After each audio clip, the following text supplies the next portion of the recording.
రాఘవేంద్రరావు గారిని మాట్లాడవలసిందిగా కోరుతున్నాం.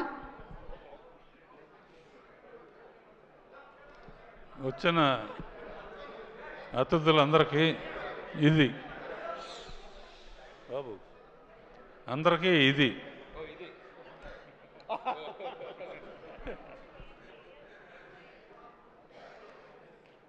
ఇది ఎలా ఉందంటే సంక్రాంతి సినిమా అంటున్నారు. సంక్రాంతి ఎస్తో స్టార్ట్ అవుతుంది.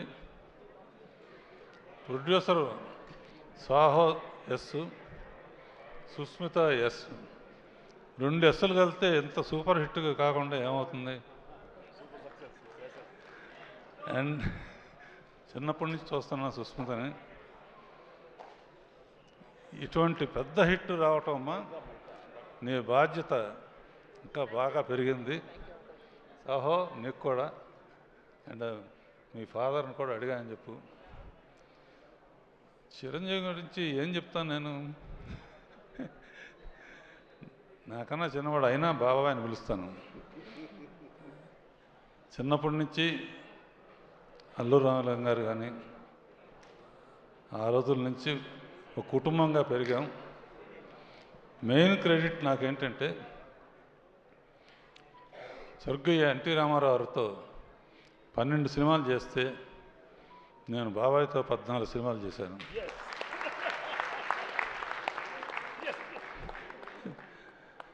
ఇప్పుడు ఏంటంటే జగదేక వీరుడు ఆయనే, అతిలోక సుందరి ఆయనే.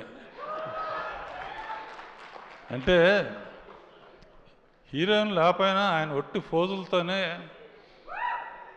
పర్టికులర్గా సీన్లో అమ్మాయి తిడతా ఉంటే అమ్మాయిని తిట్టి గబక్కం చేంజ్ లోపలికి వచ్చి తిట్టకూడదా అంటే అమ్మాయి అయిపోయాడు. ఇక ఫోజుల సంగతి ఇలా పెట్టినా అలా పెట్టినా, ఇలా పెట్టినా ఇలా పెట్టినా, ఎలా పెడతాడో తెలీదు. అన్ని రకాల ఫోజులు నాకు ఇప్పటికే అర్థం కాదు. అండ్ ఒక విత్తనం నాటితే మర్రి చెట్టు అవుతుంది, యాపిల్ చెట్టు అవుతుంది. నేను ఒక విత్తనం నాటాను వీళ్ళిద్దరి మధ్య.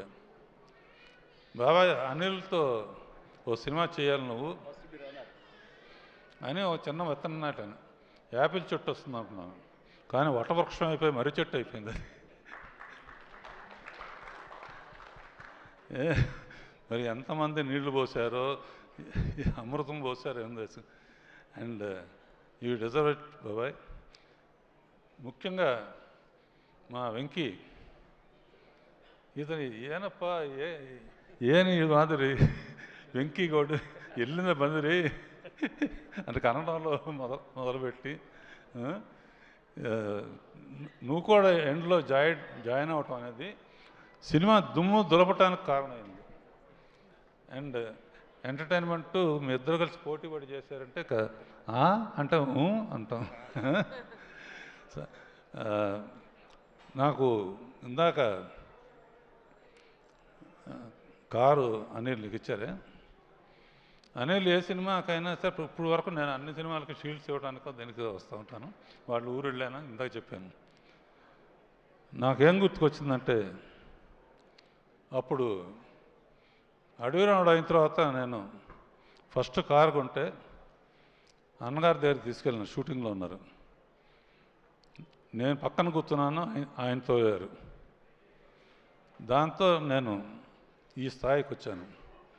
ఇప్పుడు నువ్వు తోలేవు, ఆయన కూర్చున్నారు, ఇంకెక్కడికో ఇద్దరు. అండ్ ఒకటే చెప్తున్నాను బాబాయ్, నువ్వు ఎవరైనా ఏజ్ అసలు నీకు ఏజ్ లేదు అసలు.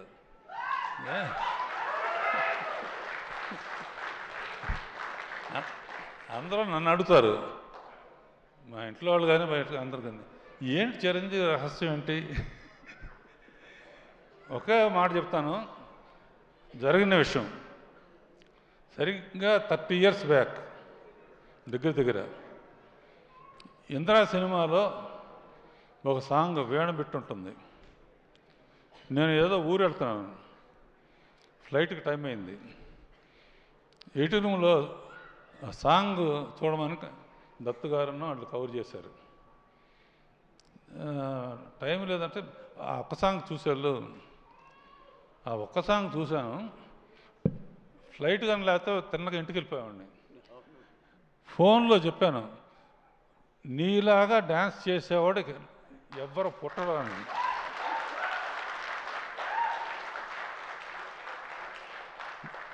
సేమ్ వీణబెట్టు చాలామంది చేశారు, చాలామంది ట్రై చేశారు. కానీ ఆ జిమిక్ ఏంటో, ఎక్స్ప్రెషన్స్ ఏంటో, ఎలా ఇస్తాడో ఏమను. అలా 30 years బ్యాక్ ఎలా చేసావో ఇప్పుడు కూడా ప్రతి మూమెంటు, ప్రతి ఇది. అండ్ అనిల్ ఇక చెప్పడానికి అవసరం లేదు కామెడీకి. వెంకీను చిరంజీవి కలిపి చేస్తున్నారంటే దుమ్ము దులిపేస్తారు కదా, గ్యారంటీ. నేనైతే ఒక సీన్ పెట్టామండి అనిల్, వీళ్ళిద్దరు తాగొచ్చి నయనతార దగ్గర కూర్చుంటే ఎలా ఉంటుందని.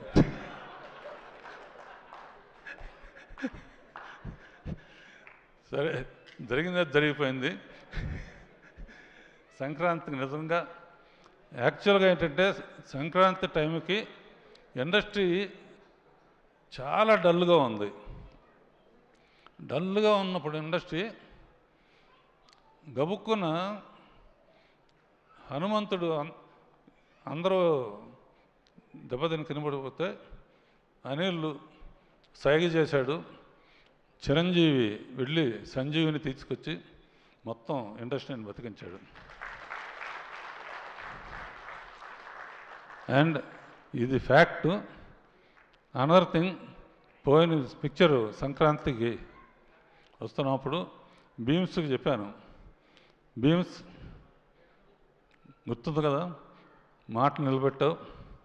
అండ్ నువ్వు కూడా సూపర్ స్టార్ మ్యూజిక్ డైరెక్టర్తో ten ten ten ten ten ten ten ten వదిలిపెట్టలేదు. Okay, all the best Saaho and everybody. బాబాయ్, వెంకీ.